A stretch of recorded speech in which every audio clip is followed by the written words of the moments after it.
I'm giving into this one, and I'm glad it's over the weekend because I'm going to rest up.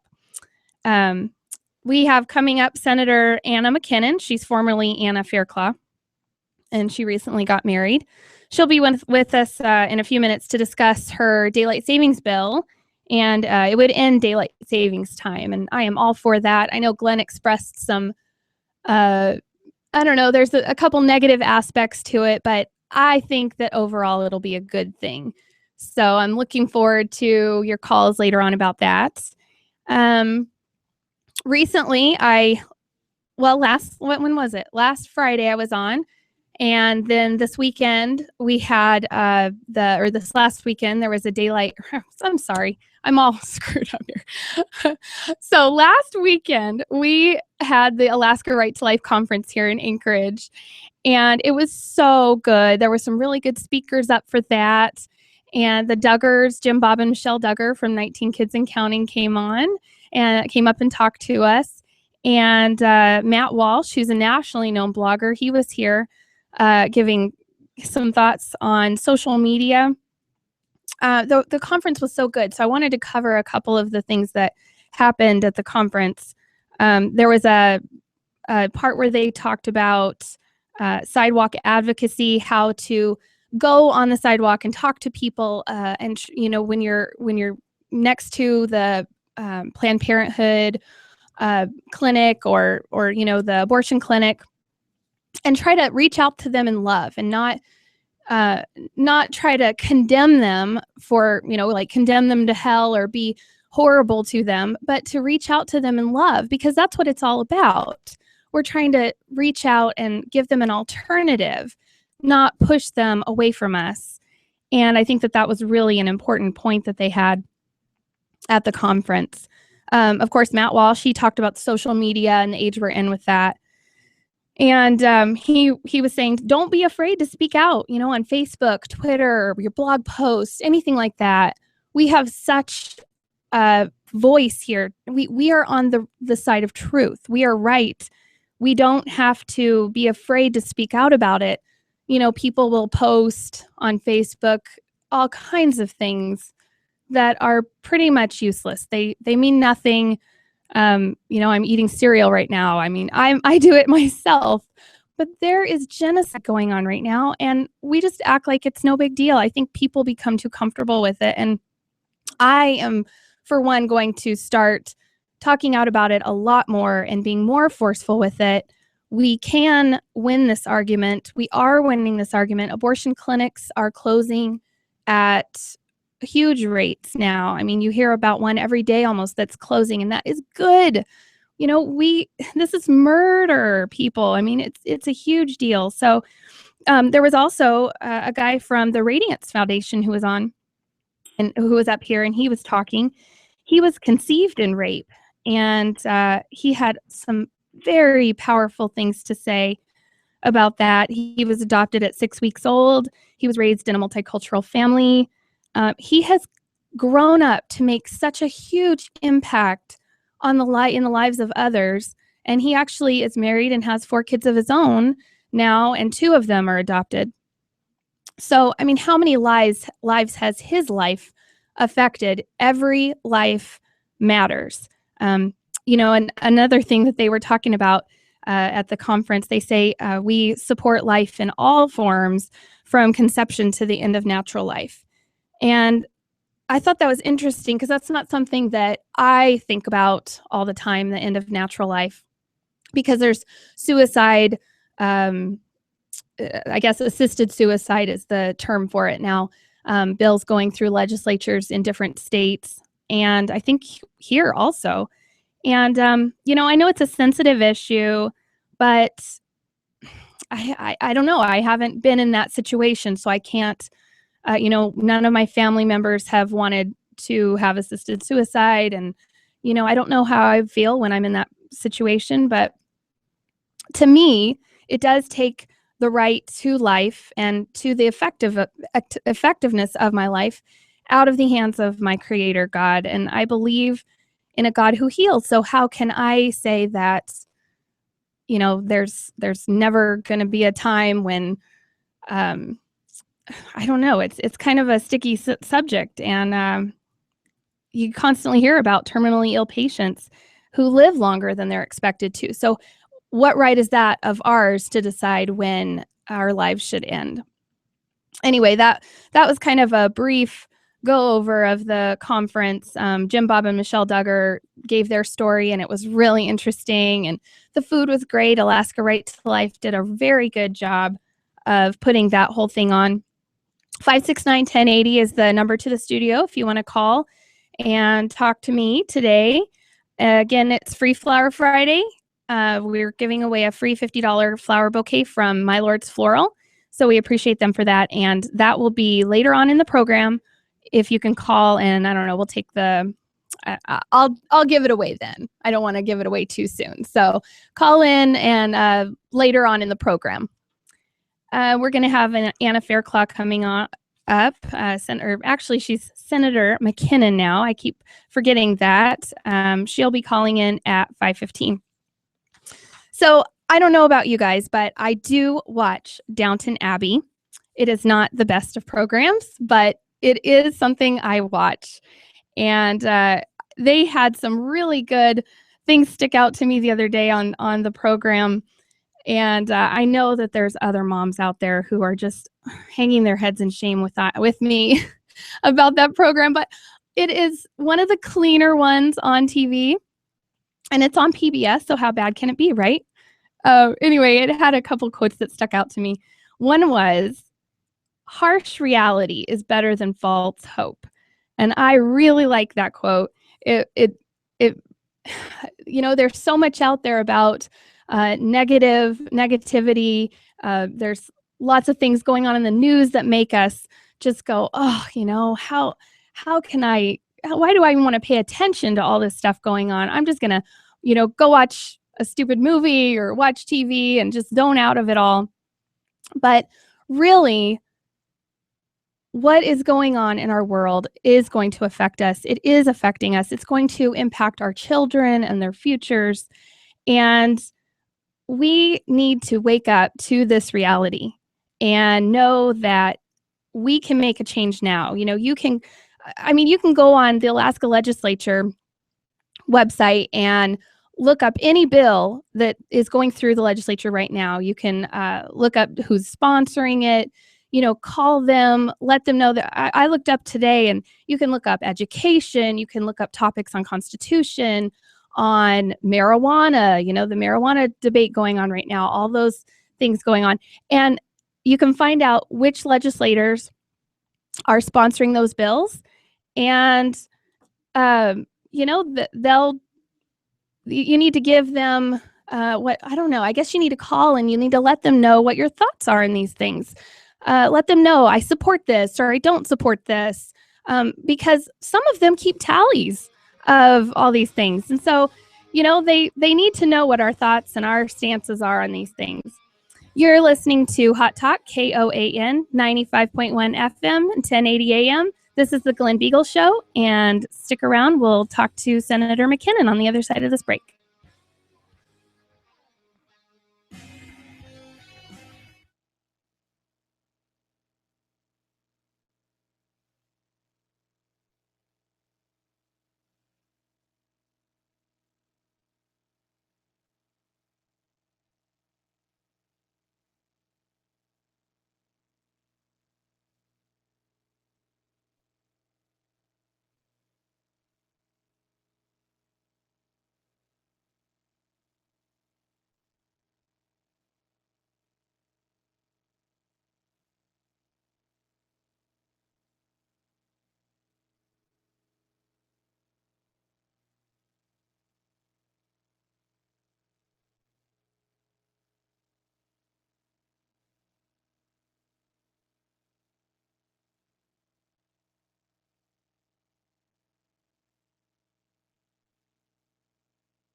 Welcome back to the Glenn Beagle Show. This is Bonnie Cameron filling in for Glenn. He had to go to an event tonight, so I'll be finishing out the hour with him.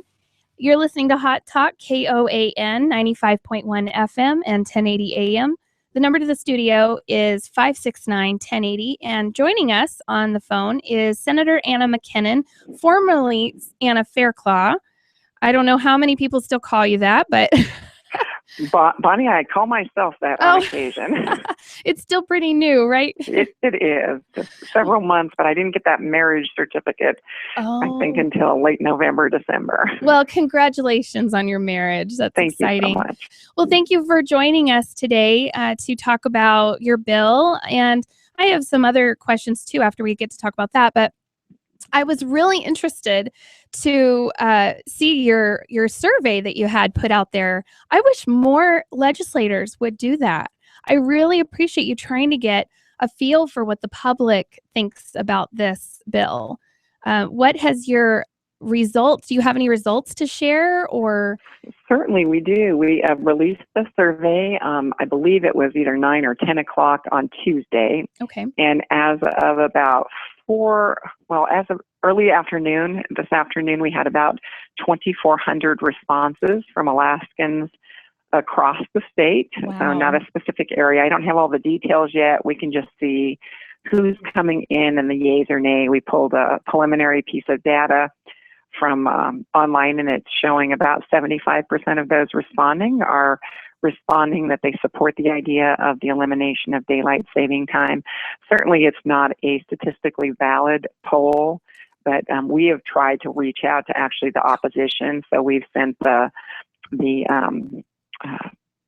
survey and asking people to weigh in from the business community, and those are folks that have raised questions about how their businesses might be impacted if we move forward and we're off of Washington, D.C. and the New York market by 5 hours.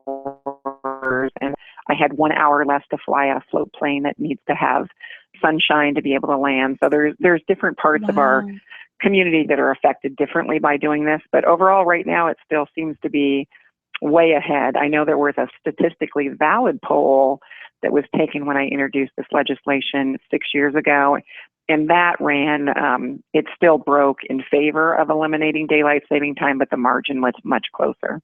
Well, and their concerns about that are all very valid. I know Glenn had some thoughts from an IT perspective that it would literally be hours and hours of them having to reprogram and send through patches to correct the computers. It would cost a lot of money. But I kind of likened it to labor pains. You go through a little bit of pain, and then there's reward on the other side, and the pain's over with, right? So exactly, I like that analogy. Only because you go through it once, where right now we're having people go through it twice a year. So for everyone who has computers that are automatically updating, that's great. But at the state, at least 6 years ago, we had quite a bit of pieces of machinery that people would have to go and manually reprogram twice a year, and specifically probably more in the November time period when it's cold out, for the heaters to come on whenever the heaters are supposed to come on. But anyway, there's quite a bit of wasted time in just switching clocks back and forth.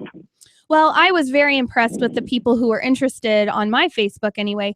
People who aren't interested in politics at all and frankly very annoyed by politics, they liked your survey and then they shared it, and they had some input on it. And to me, that shows that people are paying attention. And so I was curious, though, how many, you said 6 years ago you first brought this up. Have you done that every year? No, it had been introduced. I know that we have a timeline on the introduction. Multiple legislators over the course of the last decade, at least, or 2 decades, have introduced the bill, and none of them had had much success. When I introduced the bill, I caught a few people off guard in that we raised the issue of the health aspects of switching back and forth on daylight saving time. There was a Sweden study, I believe it was put out in 2008, that suggested that men had a higher heart attack rate directly after going on to daylight saving time. Wow. And so it it prompted me to say, well, I wonder if it's like secondhand smoke. Are we doing something to the human body that is causing Alaskans to be at a disadvantage versus other folks? And this Sweden study was another northern hemisphere study, similar temperatures and light effects that we have here. And so we started looking at it and found more and more information and studies happening around the world on how daylight saving time and going off and off were affecting people's circadian rhythm, or in layman's term, how one's biological body is connected with the sun and how all of that works together to make people happy and healthy. And it was just fascinating. And not so grumpy. And because I know it makes me grumpy for the next few days after. And I do want to point out, we had a caller call in and correct me. It is daylight saving time. And that's one of those things, you learn something new every day. I did not know that. It's daylight saving, not plural, time. So, and tell us, I was doing some research on this. I read that daylight saving time began in the U.S. during World War I. And where did it go from there? Why did we decide to keep it? Well, it started, you're absolutely right. It was first implemented in 1918 in the U.S. Before that, Benjamin Franklin actually suggested it in 1784. And his premise was they needed to save wax and wicks. So that has always been how I usually open when I talk to a committee. You know, the purpose was to save wax and wicks. And in today's word, that means energy.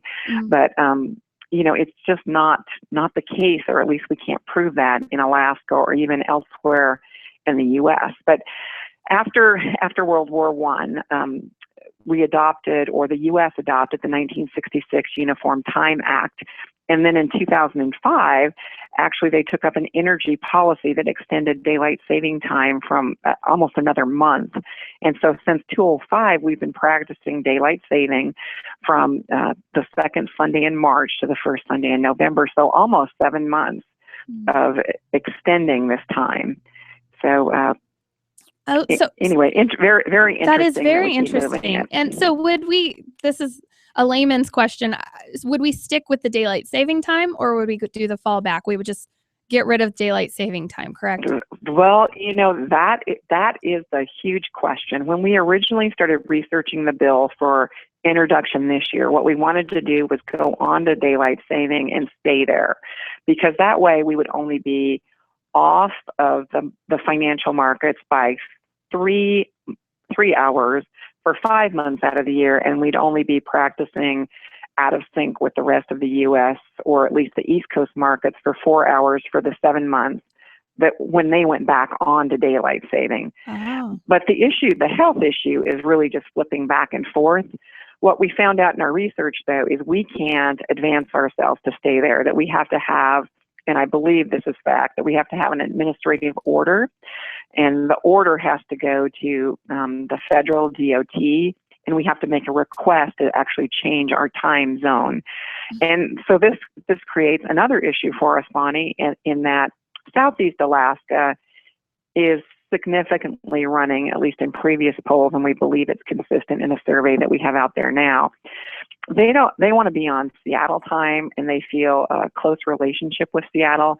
So they're kind of burned from the whole consolidation of time zones that we did many years ago. And they want to be forward, and they want to stay there. That's true. That's a really good point. It is. But in rural Alaska, specifically Northwest Alaska, the huge people that were in support of me last time I ran this particular conversation with Alaskans, they said that school children in Northwest Alaska were they had a greater impact there because they were 3 hours off their sun time all of the time when we were on daylight saving time. So if a child woke up at 9 on a Saturday afternoon, according to his clock, when he ran outside to play, the sun would be at 12 noon already. And so what teachers in Northwest Alaska were telling me is that test scores were interrupted and that sleep patterns were disturbed, and the students in the classrooms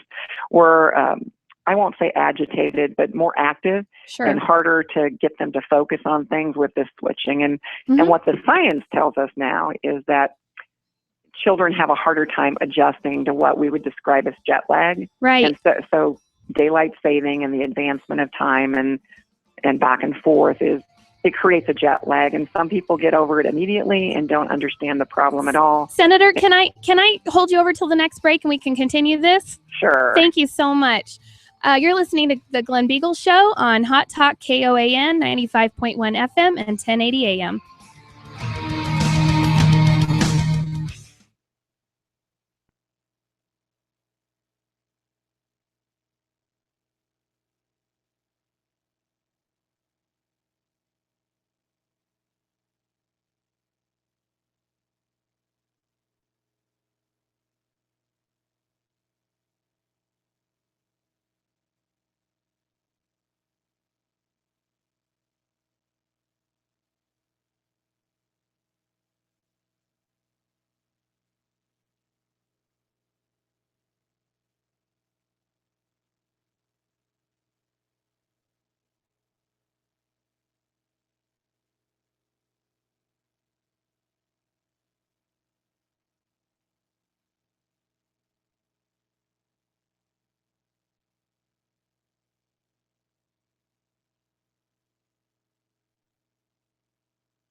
Welcome back to the Glenn Beagle Show. This is Bonnie Cameron filling in for Glenn this last half hour here.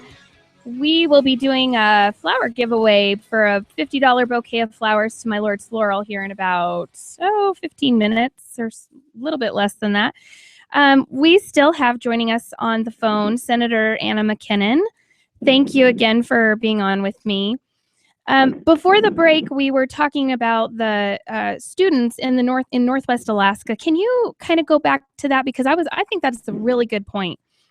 Certainly. Well, teachers who called or wrote in to the last time I carried the bill expressed that they were seeing disruption in their classroom. So it was just feedback that they would give me, and they would encourage me to continue on and persevere in trying to get the time switched. And so, as I was saying earlier, if you're in Northwest Alaska, depending if we're on daylight saving time, if it's at noon in Northwest Alaska, it's 3 p.m. as far as their sun goes, or if they get up at 9 in the morning. As I said earlier, it's already 12 noon according to the sun. So it just throws their body rhythms off a little bit. We actually have data now. Indiana actually did some test scores, and I believe the test scores were a few points lower going off of daylight saving time. The test scores will actually show that it dropped. And then, as I said earlier, the teachers just described disruption in their classroom and inattentiveness to the classroom teacher. Some would call it springtime fever. We experience it all the time here in Alaska. Yes. And there are only 3 states, correct, right now, Indiana, Hawaii, Arizona. Is there more than that? No, I think that those are the only 2. And I think a portion of Indiana actually went on to daylight saving time. Interesting study there. They actually tested their energy use. And according to their study in Indiana, when they went on to daylight saving time, they spent $9 million more.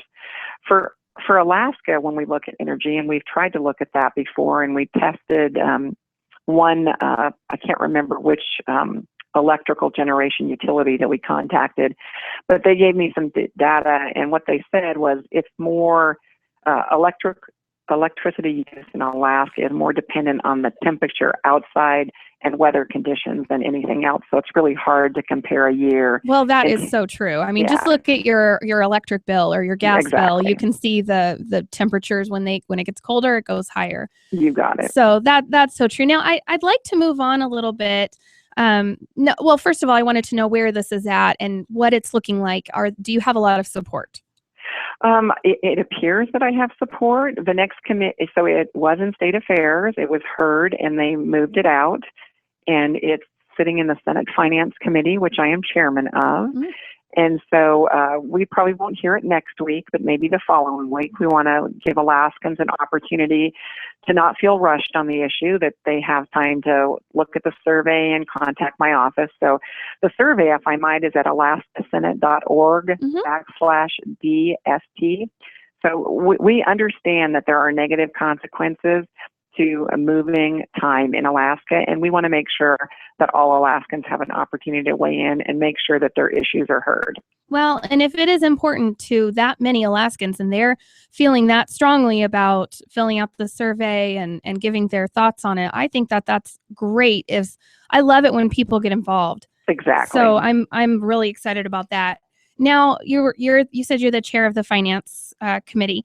Can you please explain to me, I know that Glenn and, some of the other hosts we have, they know so much about the budget, but I'm talking from a homeschooling mom's point of view. My friends, we don't have a lot of time to do all the, all the research we should do. Can you explain to us where the budget is? Because some people are really concerned about it and others don't think it's that big of a deal. Right. Well, first off, I'm a co-chair, so let me correct myself. I'm co-chair of finance, and I'm responsible to present a capital budget to the Senate Finance Committee and manage the capital budget bill.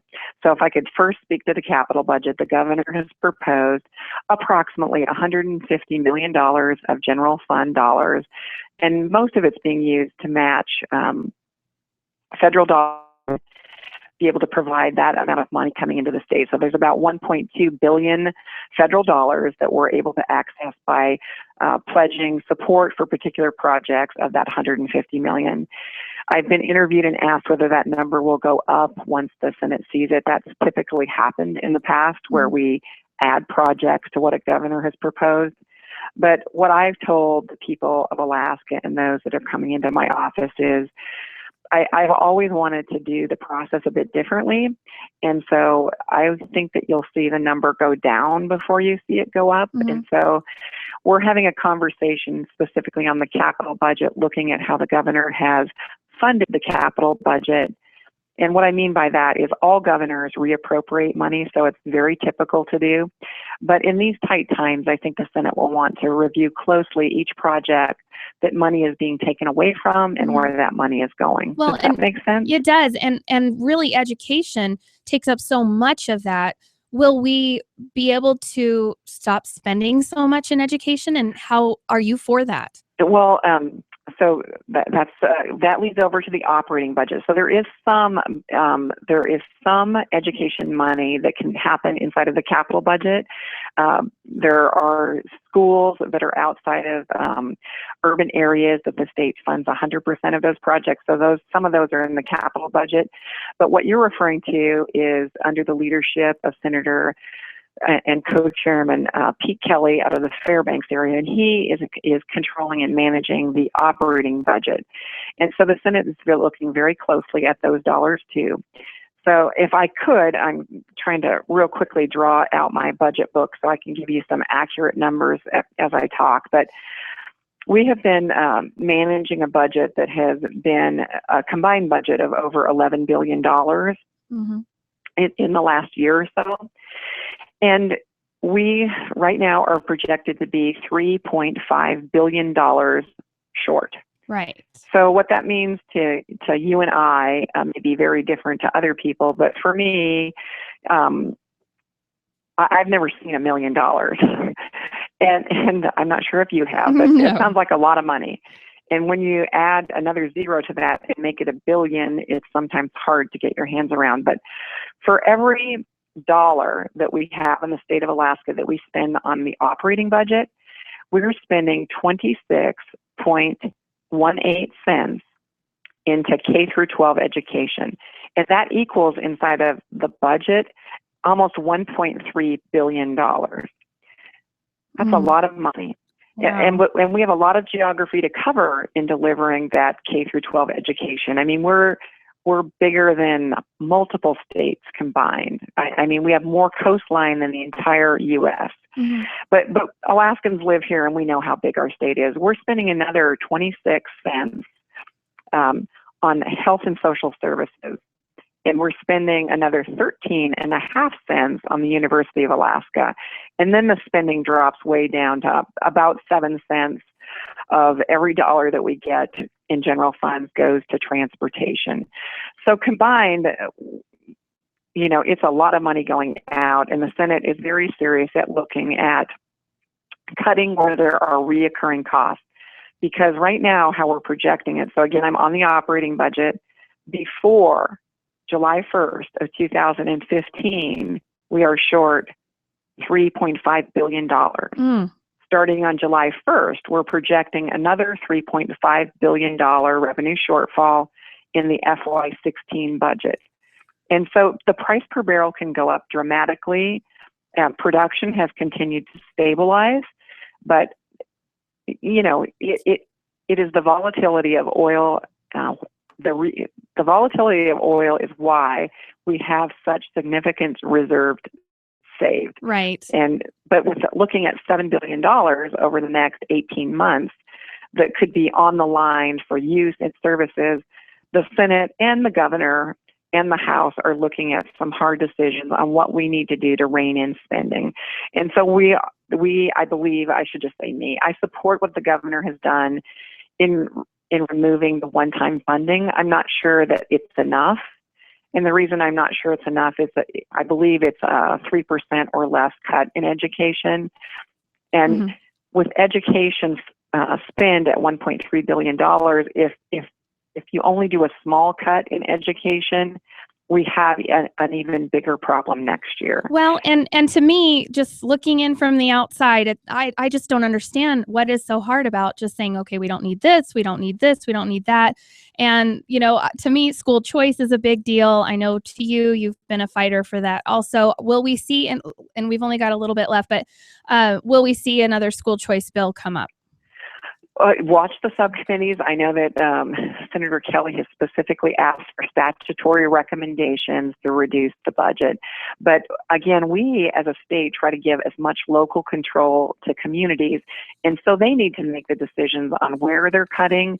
For us, it's a more global issue on how much are we going to fund on debt service and reimbursement for that. How much of the BSA can we afford? And questions like that. So it's more of the big umbrella issues versus telling individual districts that this is the right way to spend their money. Well, thank you so much for all that wonderful information, Senator McKinnon. It is much appreciated, and we will talk to you later. Thank you, Bonnie. Have a great evening. Bye. This is the Glenn Beagle Show. I am Bonnie Cameron, and we will see you on the other side of the break. You're listening to Hot Talk, KOAN 95.1 FM and 1080 AM.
Welcome back to the Glenn Beagle Show. I am Bonnie Cameron. You're listening to Hot Talk, KOAN 95.1 FM and 1080 AM. We also stream live on 1080KOAN.com. And our phone number to the studio is 569-1080. And Catherine's joining us. Hi, Bonnie. Hi, Catherine. How are you? Fine, just fine. That was a good interview with Anna. She's a great... She's a strong advocate for conservatism. So and I wanted to tell you that she's getting a lot of heat for doing this daylight savings time. What a waste of time, they say, and everything like that. But I've got friends that have contacted and filled out those surveys and everything that have probably never done anything political before except vote. Yes, that is exactly what I've seen. I have people on my Facebook who are sharing her survey, and I was surprised that I'm even in their news feed because frankly, I didn't think that they liked anything I said. I don't think they pay attention to politics. And I was very surprised to see that they were sharing the survey that I shared from her. Yeah, well, even before I heard the name of this bill or anything, they'd been calling me and complaining. Well, I'm not going to, I said, well, write your senator and want to do something, won't do that. But when Anna put out this survey and things, that I think it might be a way to get younger people or people interested in politics, and I agree. Fantastic idea. I agree. Thank you for your call and your thoughts. Yeah, I agree. I think that this is a wonderful way for people to get involved. And I can see how people would say, oh, that's a waste of time. We've got bigger issues to worry about. But obviously, it's something that people do care about if they're willing to go that step and fill out a survey.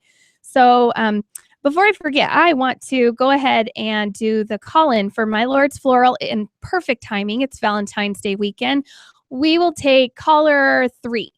And the number again to the studio is 569-1080. So we'll go ahead and do that. It's a $50 floral bouquet from My Lord's Floral. And I think they're open till 6 today. So you might be able to run on down there if you win and get it. But probably better wait till they're not so busy. Maybe you've got a birthday for someone coming up or something like that. But we'll announce the winner here in a few minutes. I don't know what your plans are for Valentine's Day weekend. Mine do not include seeing a certain movie, 50 Shades of Grey. I don't even want to say the name of it because I think it's a waste of time. I am speaking from a woman's point of view. I have probably gone to some movies that were not appropriate, shall we say. But this is basically just a woman's porn. It's just porn for women. And what was the best line I saw on it so far? And I totally agree with it. This comment somebody put, replace the main character in the book with the ugliest man you can think of and take away his money, and suddenly he's not so sexy anymore, but someone you would need a restraining order against. And I thought that was so funny because really it's not real, it's fiction. People say, well, it's harmless then because it's fiction. Well, porn movies, all that kind of stuff, that's fiction too. But it's still something that ruins marriages. The visuals you can't get out of your head. It's just the degradation of our society. And why would you want to waste your money on that and promote it and let Hollywood know that, yes, this is something we will go and watch or read or anything? It's abuse in its worst form. It's manipulation and control. I have not read the book. I will not see the movie, but I don't want to. And I don't want my kids thinking that that's something that's okay to go and see. We need to be careful what our eyes see and what our ears hear. So that's really all I've got to say about that. If you have a thought on that, you can call 569-1080. We just have a few minutes left in the program. Before I move on, I did want to say that I saw Senator Dan Sullivan. He has been really taking a stand for the Constitution. I saw a couple, and for Alaska, I saw a couple of videos in the last couple days of him grilling a woman who's with the EPA. He did a great job. He talked about the government's overreach and the president taking executive action, saying he has no right to supersede Congress and go over them. And so it really gave me hope that by going on record with that, because we've seen him on video taking a stand for the Constitution and taking a stand for Alaska. And I really am hopeful that he will vote accordingly for legislation that is, that's not constitution, or vote, for the Constitution when he places his votes there in Congress. and that he won't vote to confirm people who are not advocates for the Constitution.